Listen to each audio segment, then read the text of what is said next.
Welcome back to Between Two White Coats, a podcast designed to help you be the healthiest version of yourself. I'm Dr. Michelle Plaster, a family medicine doctor. And I'm her co-host, Amber Foster, a family nurse practitioner. In our combined 30 years in medicine, we've seen a lot. We're discussing key issues surrounding health and wellness, answering some of our biggest questions, overcoming health obstacles, and giving patient-centered advice in hopes of educating you and providing the tools you need to live a healthy life. If you find our podcast helpful, please consider subscribing so you don't miss an episode. And don't forget to leave us a 5-star rating and review. This will help other people find our podcast. Thanks for joining us. We look forward to serving you. Welcome to this week's episode of Between Two White Coats. Today, I am so excited and honored to have one of my very own patients, Mrs. Peters, here with us to tell us about her story and our relationship that has evolved quickly, but over just the last 6 months. Yes. So tell us a little bit about yourself and then how you kind of came to our practice. My name is Sletta Peters. I just turned 55 years old. I was a kindergarten teacher for the last 19 years. I have been teaching, this will be year 33. Oh, that's impressive. And I will be teaching pre-K next year, which I'm very, very excited about. Sometimes you need a change and you didn't realize you needed a change. But I am married. My husband's name is Lee, and he actually works at Peters and Foster here in Monroe. Oh. And we have 5 beautiful children together. 5.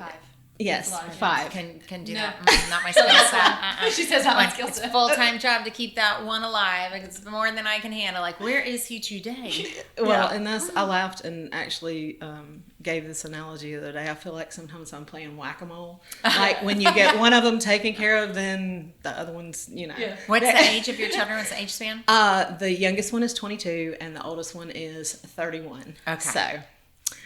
So it's you don't finish when they're 18. Yeah. No. I have learned that. Patients have taught me that. That's right. Yes, you keep on.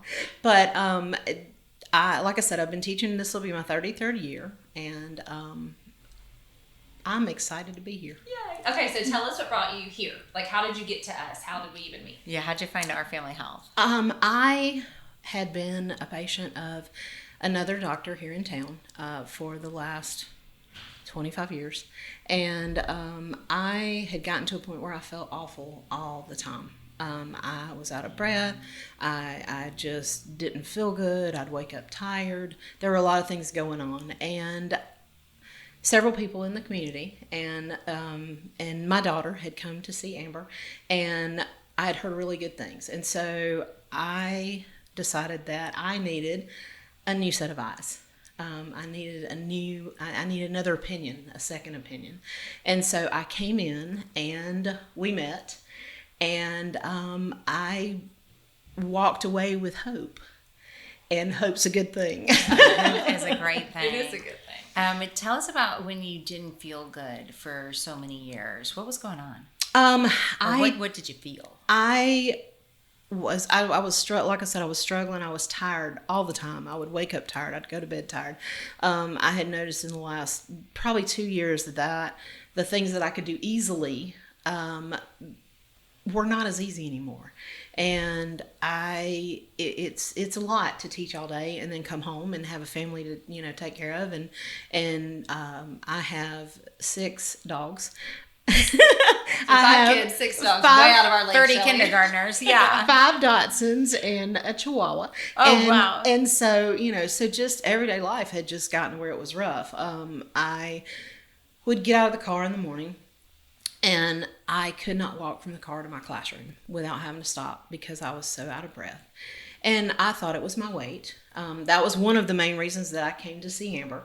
Was to see what we could do to be able to help me lose some weight, because what I was doing wasn't working. And it sounds like you were normalizing how bad you felt. I was, and I was trying to, say, oh, I'm just getting older. My weight is up, and I just, And so I was looking for reasons, my asthma's why I can't make it from my car to my classroom, why I didn't want to, why I didn't want to go walk to the playground, or and so I also had some swelling in my foot.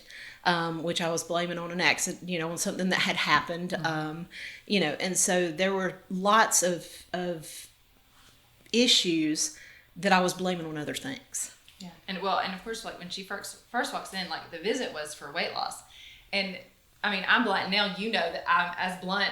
I pretty much say what I'm thinking, which is usually not a good thing. But I was like, oh, this is so much more than weight. Right, and you looked at me and you said, we've got a lot of issues. We have lots of issues, and so some of the things that we just do naturally here, or I know Shelly and I practice very similarly, but like you have high blood pressure. And I was like, when was your last EKG? Let's talk about that. And I said, I don't think I've had one.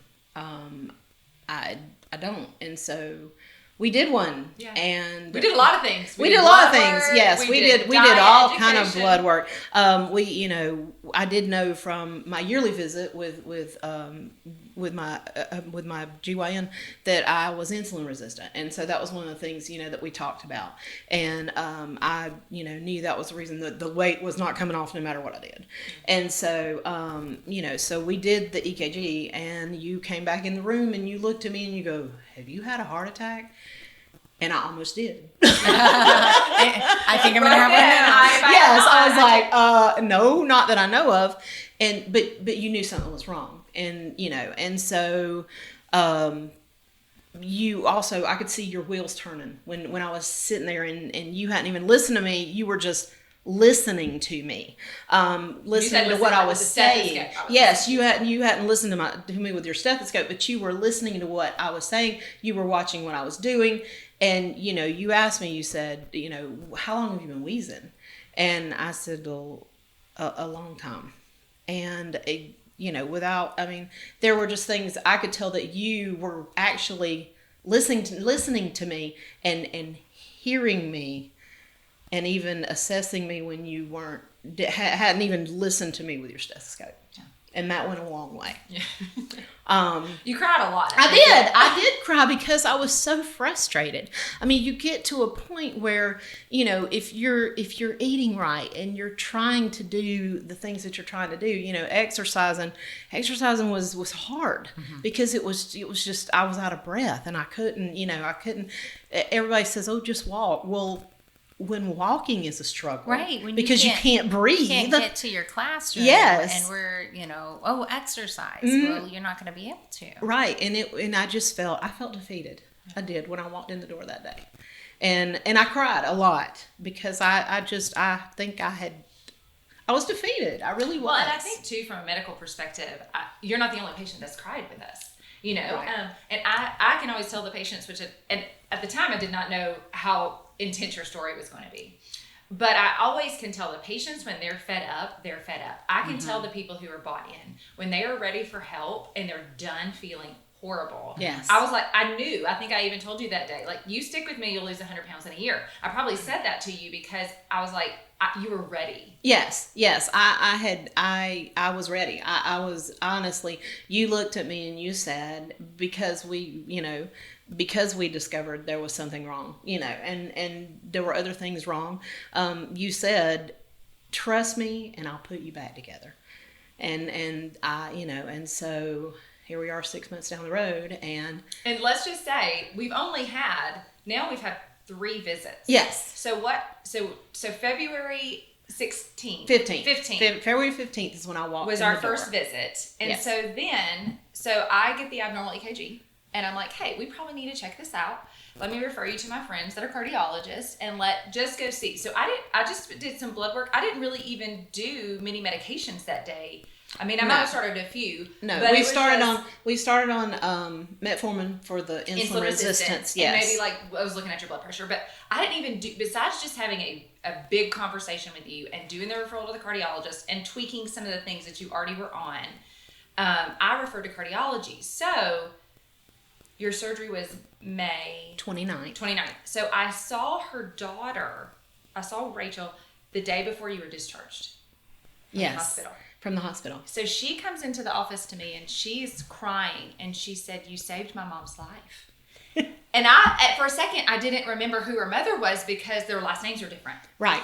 And I took a second and looked at Bree, and then I was like, what happened? So then, I saw you February. Yes. And then this is the first I've heard of it. It's May. So what happened between February and May? So 2 weeks after I actually was in to see the cardiologist within 2 weeks. And when I got in there, he and I talked about it. He did another EKG, and he sent me automatically to have a calcification test, and they did an echocardiogram and a stress test, and over the course of the next couple months. And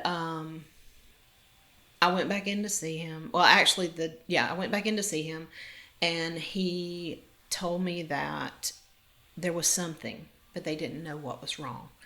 Was this based on your stress test? It was actually based on my stress test. That was a whole nother issue because they wanted to do the chemical one, and I wouldn't let them. I actually made myself walk on the treadmill.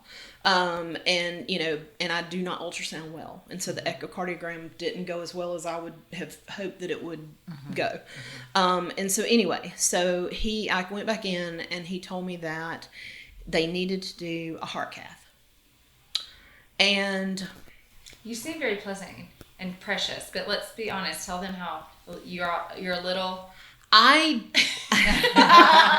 were a little resistant initially. I am extremely resistant. Yeah. I'm one of those people that I don't do well with medications, and so if there's a side effect, I'm gonna have it. And they're gonna be the weird ones. But I think too that's good for people to hear. Yeah. It is, and that's the thing. And what had happened was years ago, I did get put on a cholesterol medicine, and I had a really bad reaction to it, and I stopped, and I didn't take it anymore. And instead of, following through with it. Because I will tell you, there is eventually one that you can take. You just have to get to that point. I think I've been through my last count was 6 or 7. Which is hard and frustrating. Well, it is. It is very, and the side effects that I usually have with that kind of medication are usually painful. Like with one of the statins, it made me feel like I had glass in my leg. Wow. And every time I stepped, like broken glass, and every time I stepped, it was so painful. And, and so for me to try another medication is just it's mentally a lot. Yes. And I think if we as the providers can empathize with patients, it is not, your story is not unique on that. It took me a long time to get there because you hesitate to come back, I'm guessing, correct me everywhere I'm wrong. Yes. You hesitate to come back and tell the provider that you're not taking the medicine that they gave you because your teacher, you feel want to ace the test. Yeah, and you feel like you're going to let them down. Or some providers will be like, well, I don't know what you want from me if you're not going to take the medicine I give you. But I frequently say to people, if you give me something that makes me sick, I'm going to stop doing it. If you're doing something to me that makes me feel bad, I'm going to ask you to stop. Yes. And so it makes all the sense in the world that people would stop taking a pill that's making them sick. What then needs to happen is let the person know, but you have to be in an area where it will be well received as well. Yes. And so it is difficult sometimes to go down that path because people don't want to tell their doctor, I can't take that medicine. And then there are many people like yourself who react to lots of things. There are people that we have come to learn hypermetabolize medications. And so you will get all of the side effects from so many things. And so then you kind of get put sometimes by some medical professionals as the person who can't take anything. Oh, she's going to tell me she can't. That's not going to. And so then you start feeling very much like they're going to try to force a med on me that's going to make me sick. And it feels like you're on an opposing side as the person who's supposed to be trying to help you. Right. And the perfect example of that was in the hospital. This is skipping forward. Yeah. After surgery, they, of course, needed to give me a blood thinner. And, which I understand. I had just had surgery but the one that they gave me caused a side effect.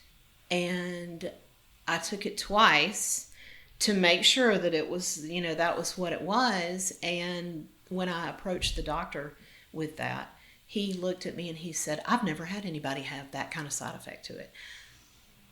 Well, just because you haven't, there's doesn't always mean, a first. Yes, I mean, there's always a first, and like I said, I'm one of those weird people. Yeah. That. But then you're made to feel a certain way. Yes, and I was very feel like you can take this frustrated medicine. because I'm like, listen to me. Yes.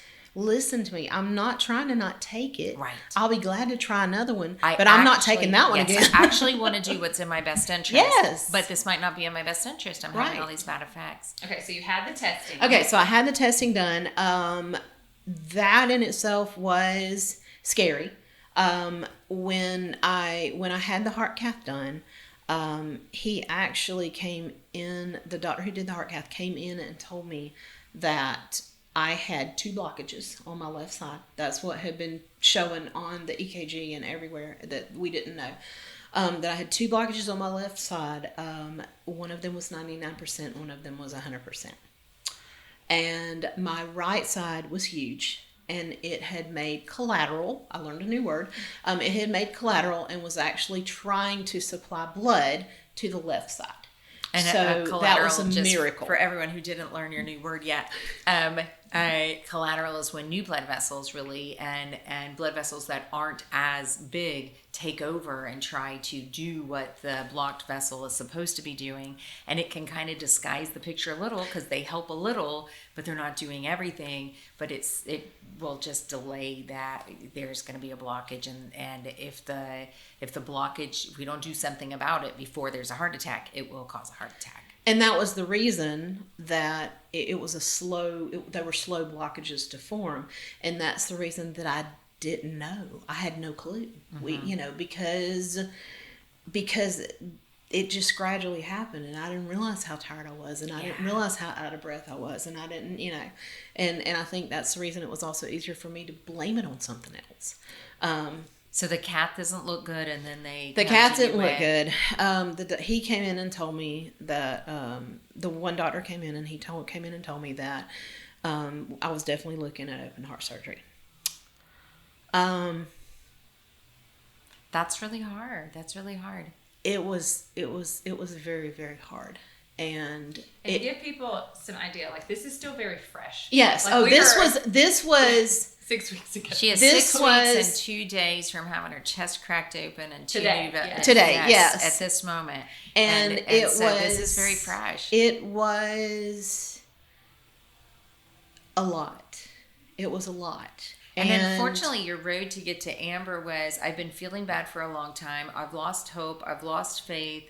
I don't feel like the healthcare system is of service to me right now. I've been trying to convey to people, but I don't feel heard. And I'm not sure that I want to hang out with you white coats. And then you get and I have white coat syndrome anyway. There you so go. That didn't help. And then you get a new white coat friend every day for the next few weeks. Oh, but it gets better because the heart surgeon's PA came in, and going on what he looked at, he told me he didn't think I was going to have that. He didn't think that the doctor would do it. So in the same day, I get 2 conflicting opinions. And honestly, that happens, and that's okay. But it was a lot that day. Yeah. It was a lot that day. And so I came home, and at that point I had talked to the PA, and he had said, he said, I really don't think, with looking at it, I don't know that, that the doctor's going to be able to, he's going to do it.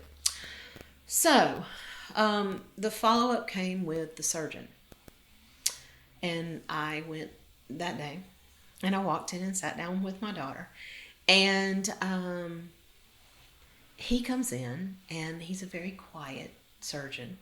Most of the time I think surgeons are, and they're very good at what they do, but they're not really good with bedside manner. Yeah, I always say to patients, like, you don't have to have coffee with this person. Right. Most of your relationship you will be asleep for. Yeah. Yes. But if they're excellent at what they do, go with it. And so he came in, and I still was like, no. My brain was in denial. It really, honestly was. I don't think I'd have enough time to process. Yeah. I mean, everything had just happened so fast. And so he comes in and he's talking, and and we ask him questions, and he's telling me about how the surgery and da da da. And so I look at him and I go, "So I really need to have this surgery?" And he goes, "Yes." And I said, "Oh." And so at that point, my brain starts going, no, we've already been told you didn't need this, and blah, blah, blah, and, And so anyway, so I asked him, he told me that, he said, we can get a second opinion. If you want a second opinion, we can. He said, my colleagues and I have both, have all looked at it and, and decided that this is what you need to do. He said, you need to have the surgery. He said, you have a choice. He said, you can either have it now. He said, or you can, when you have a heart attack, not if, but when you have a heart attack, you can come back and we can hope that there's enough of your heart muscle left to be able to do it. And I still didn't say yes. Yeah. It's a big decision. It is. And it takes time to process. And it does. And so then you said, okay, by the time you got home, you were like, I think I need to move forward with Yes. By the time I got home, I called back and I asked him, it was the last week of April. I had 3 weeks left of school. And he had told me that it was a slow blockage to form. And so I asked him in true teacher fashion if I would be okay to get through May the 22nd. 100% a school teacher. Like, I'm going to even need to have my chest cracked open in the summer break, please. with my kindergarten kids, would it be okay? And he told me that in his professional opinion that he thought it would be okay. And, because it was so, not to do anything crazy. But, so we decided on a May 29th date for surgery. So went to the hospital, spent how long in the hospital for this? 5 days in the hospital. I was in the hospital for 5 days, and I came home and literally was not able to take a shower by myself. Such a huge surgery. It was huge. Yeah. It was absolutely huge. And in 6 weeks' time, you've been doing cardiac rehab. Yes. And I am now able to walk a mile on the treadmill. And you couldn't walk from a car to a classroom, and yes, now you've walked a mile. Yes. Congratulations. Without huffing and puffing. Yeah. And, I am slowly but surely picking back up pieces of my life. Your energy in comparison to where you were before? Oh gosh, it did take a while. It's taken a while, and I understand that it will take still longer. I still have times when I need to rest, and I just listen to my body. And if I need to rest, I need to rest. And you've lost how much weight since February? 40 pounds. 40 pounds. 40 pounds. And, that's incredible. And so she already had a regular scheduled appointment with me for 3 months. So when she saw me for her 3-month follow-up, it was also her hospital follow-up. It's been a lot. It's been a lot. In 3 months. It's been a joy. I mean, as bad as it has, as that right. was, right. It has been just one of the most not perfect scenarios, but from a medical standpoint, we couldn't have caught it at a better time. We couldn't have done anything better. You saved my life. When my daughter told you that, it's because I tell people that. I'm like, don't tell everybody that now. I'm like, Amber listened. She listened to me. She actually listened. And that, and then she wanted to figure out what the answer to the puzzle was. And I wasn't. I mean, people think I'm fun, and I am, but I wasn't easy on you. No, you told me. No, you said this and this and yes, we've got to do this. We've got to do this. But I was so desperate that I was. You offered me a lifeline, and that's the thing. You said, if you will do this, then we will be. Then we can do this, and that, and I think that's one of the things out of all the things that have happened that I have taken away is you have to be an advocate for your own self. You're not supposed to feel bad all the time. There's a reason you're feeling bad. Yeah. You've just got to find that special person that's going to figure out why you're feeling bad and take the time to listen. And that's one of the things that I've said so many times, is that you chose that day to listen to me and to actually hear what I was saying. And I couldn't ask for any more. That's awesome. What an incredible story. What a brave thing for you to tell it. And we're all tearing up for those of you who can only hear us because, there are reasons why we do this job, and it is to help people. And when you actually get to execute, we can't fix everyone. And some people don't let us, even though we might know how. But you two came together in a way that was life-changing, and that is And incredible. we're just early in our relationship. I know. What's going to happen after you've known each other for 3 months? What in the world are we going to do in 6 more months? Yeah. That's right. Yeah. That's And right. I love your story. And if there were some takeaways, I would say have the confidence to know that if you think you feel bad, you feel bad. You don't have to convince anyone of that. No. Talk to someone until somebody says, I believe you feel bad, and I believe I can help get you to better. Right. And then hang in there until you get to better. Because it's a process. It You is. didn't start feeling bad in a day, and you're not going to feel better in a day. It's going to take some time. Yeah. But doing nothing isn't going to get you there. And No. so it was brave for you to come meet another medical provider when you had started to give up on that. And then met a whole lot more and followed their advice. But now, this much after, with new blood vessels pumping good blood into your heart and feeling better, you're going to go back and be chasing those 4-year-olds around, and they're going to be like, what happened to the out-of-breath lady? We could outrun her. It's an incredible story, and we're so glad that you're feeling so good. And we'll have to have you back in another 6 months to hear about Yes. how much more you have come along. Thank you so much for joining us today. We love sharing patient stories, and we really appreciate you telling yours. Thank you so much for having me. I hope that my story can encourage other people. And it will. And It will continue. It 100% will. We'd like to leave you on a good note. So here's today's Tell Me Something Good, brought to you by Tracy, who is one of our Wellness Center co-coordinators. Hello.